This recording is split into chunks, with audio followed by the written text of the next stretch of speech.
Have you ever been absolutely certain about something from your childhood, only to discover that your memory was completely wrong? Not just slightly off, but fundamentally different from reality itself. That moment when you realize the world remembers something entirely different than you do. This isn't about forgetting a name or mixing up dates. This is about discovering that your most vivid memories never actually happened. I thought I was losing my mind when it first started. It began with something so simple, so innocent, that I almost dismissed it entirely. The Berenstain Bears. You know those childhood books with the friendly bear family? I would have sworn on my life that they were called the Berenstain Bears. Berenstein. I could see the spelling clearly in my mind, could remember tracing those letters with my finger as a child.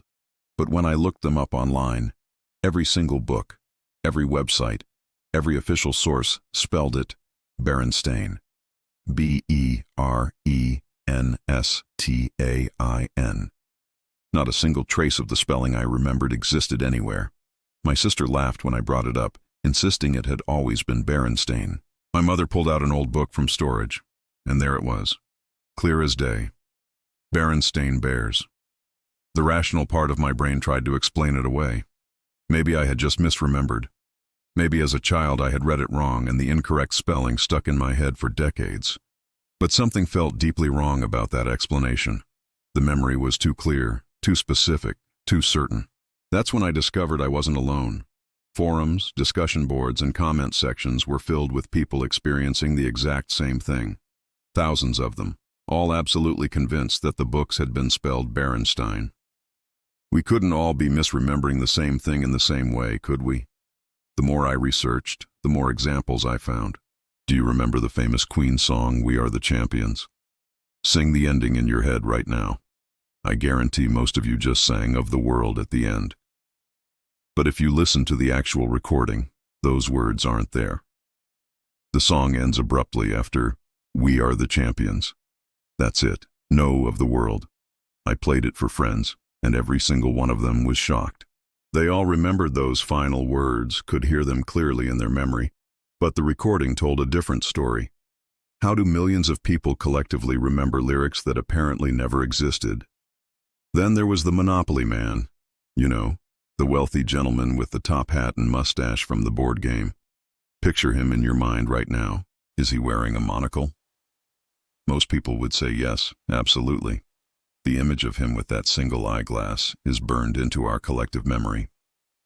Except he never had one. Not in any official Monopoly artwork, not on any board, not anywhere. Yet somehow we all remember it.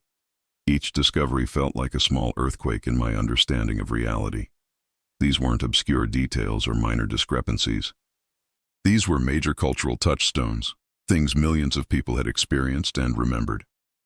How could we all be wrong about the same things? The term for this phenomenon is the Mandela effect, named after the collective false memory many people have of Nelson Mandela dying in prison in the 1980s, when he actually lived until 2013. But knowing the name didn't make it any less unsettling. If anything, learning that this was a recognized phenomenon made it more disturbing. I started keeping a list. Every false memory I discovered. Every detail that didn't match my recollection. Every moment when reality seemed to shift beneath my feet. The list grew longer each day. Movie quotes I could recite perfectly that apparently had never been spoken. Brand logos that looked completely different than I remembered. Historical events that unfolded differently than my memory insisted they had. The most chilling realization came when I started asking people around me about these memories. Family members, co-workers, strangers online. Time and time again, I found people who shared these same false memories. We couldn't all be making the same mistakes. We couldn't all be misremembering in identical ways. Something was happening to our reality, or to our perception of it. Either human memory was far more flawed than we ever imagined, or something else was at work. Something that could rewrite the past and leave only traces in our minds as evidence of what used to be. The question that haunted me wasn't whether these memories were real. The question was why so many of us shared the same impossible recollections. And more importantly, what else might be different from what we remember? Are you ready to question everything you think you know? Because once you start seeing these changes, you can't unsee them. And you might discover that your own memories are not as reliable as you once believed. What if the past itself is being rewritten, and we're the only ones left who remember how things used to be? What happens when you realize that your childhood memories might be more accurate than documented history? The deeper I dove into the Mandela effect, the more disturbing the discoveries became. This wasn't just about misremembering cartoon spellings or song lyrics anymore. This was about fundamental aspects of reality that seemed to have changed while we weren't looking. I decided to conduct my own experiment. I gathered 10 friends and family members, people I'd known for years, people whose intelligence and memory I trusted completely. Without explaining why, I asked them simple questions about things we'd all experienced together. The results were more unsettling than I'd anticipated. When I asked about the famous line from Star Wars, 9 out of 10 people immediately quoted, "Luke, I am your father." They said it with complete confidence, some even imitating Darth Vader's distinctive breathing. But if you watch the actual scene, Vader never says Luke. He says, "No, I am your father." The word Luke simply isn't there, has never been there, yet virtually everyone remembers it that way. My sister laughed and said I was being ridiculous until I played the clip.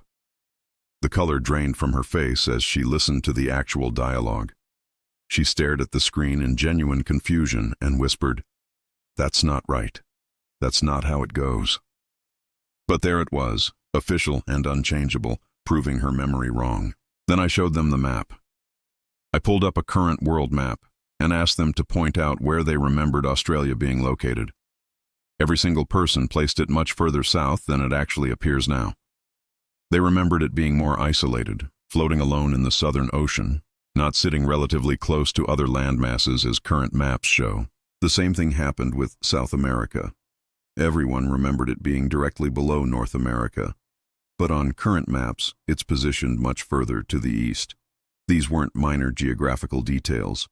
These were entire continents that seemed to have shifted position while we were living our lives, completely unaware. But the most disturbing discoveries came when I started researching historical events that I thought I knew by heart.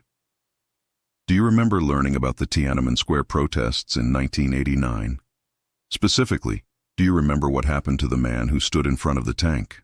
Most people have a very clear memory of that protester being run over, crushed by the advancing tank in full view of the cameras. I certainly remembered it that way. The image was seared into my memory as a symbol of oppressive government brutality. But when I looked up the actual footage, the tank stops. The man climbs onto the tank, has what appears to be a conversation with someone inside, then climbs down and walks away. He simply disappears into the crowd, unharmed. The iconic moment of state violence I remembered had never actually been recorded. This pattern repeated itself over and over. Major historical events, cultural touchstones, even basic anatomy seemed to have changed.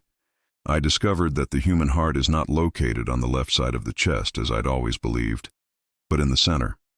The human body supposedly has 24 ribs, not the 22 I remembered learning in school. These weren't obscure medical details, but fundamental facts about our own bodies. I started interviewing people of different ages, from different countries, with different educational backgrounds. A retired teacher in her 70s insisted that she'd taught students for decades about the heart being on the left side. A doctor in his 50s questioned his own medical training when I showed him current anatomical charts. Young people seemed less affected, but anyone over 30 had vivid memories that contradicted current reality. The most chilling conversation I had was with my old geography teacher, Mrs. Henderson. She'd been teaching for 40 years before retiring, and when I mentioned the continental positions, her face went pale. She pulled out her old teaching materials, atlases from the 1980s and 1990s that she'd kept as souvenirs. We sat together, comparing her vintage maps to current online versions. The differences were undeniable, but what shook her most was looking at her own handwritten lesson plans. Notes she'd made years ago about teaching continental drift and plate tectonics suddenly made no sense with the current positioning of the land masses. It was as if someone had quietly rewritten geography while leaving fragments of the old version scattered in people's memories and personal collections. That's when I encountered the term residue.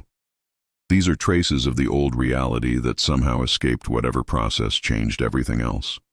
Old newspaper clippings, personal photographs, handwritten notes, vintage merchandise, physical evidence that seemed to support our false memories, suggesting that maybe they weren't false at all. I found a newspaper from 1990 with a headline about the Berenstain Bears, spelling it exactly as millions of people remembered. I discovered old VHS covers of movies with quotes that no longer exist in the films themselves. Personal photographs that showed geographical features which current maps insist were never there. Each piece of residue felt like a small victory, proof that I wasn't losing my mind. But it also raised more disturbing questions. If our memories were correct and these traces of evidence existed, what force was powerful enough to rewrite reality on such a massive scale? And why were only some people noticing the changes? The scientific explanations felt inadequate. Mass false memory syndrome couldn't account for the residual evidence. Parallel universe theory sounded like science fiction, but it was starting to make more sense than the alternatives. Were we witnessing the merger of different realities? Had some cosmic event shifted us into a slightly different version of our world? As I compiled more examples, I realized that the changes seemed to be accelerating. Things that had been stable for decades were suddenly different. Brand logos I'd seen thousands of times had subtle alterations. Movie scenes I could recite from memory had been edited. Even recent history was shifting, creating new discrepancies with each passing month. The most disturbing realization was that if reality could change this much without most people noticing, how could we trust anything? How many times had the world been quietly rewritten around us? How much of what we considered solid, unchangeable fact was actually fluid and malleable? Standing at the edge of this abyss of uncertainty, I had to ask myself, are we living in the same reality we were born into? Or have we been slowly, invisibly transported into a world that only resembles the one we remember? The answers I was finding suggested something far more unsettling than simple memory errors. They pointed toward a reality that was not nearly as stable as we'd always assumed.